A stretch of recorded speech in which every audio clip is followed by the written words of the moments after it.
How to make WhatsApp poll vote. In today's video, I'm going to show you how to create a poll in WhatsApp so you can easily get feedback or make quick decisions with your friends or group chats. It's simple and fun, so let's get started.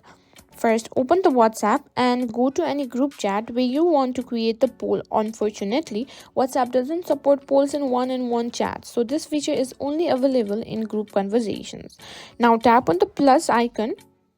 Now, here you can see the poll option. Simply tap on it. Now, you can start by typing your poll question at the top. For example, you can ask which movie should we watch this weekend, or for example, New Year's. Plan tomorrow or day after tomorrow. You can set up multiple questions. You can also add more for like no. And after you've created your poll, simply click on send. And as you can see, once you've added all the options, simply tap the send button to share the poll with your group.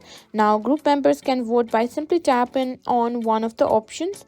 They'll see a small check mark next to the selected options and the poll results will update in real time. And that's it. You've just created a WhatsApp poll.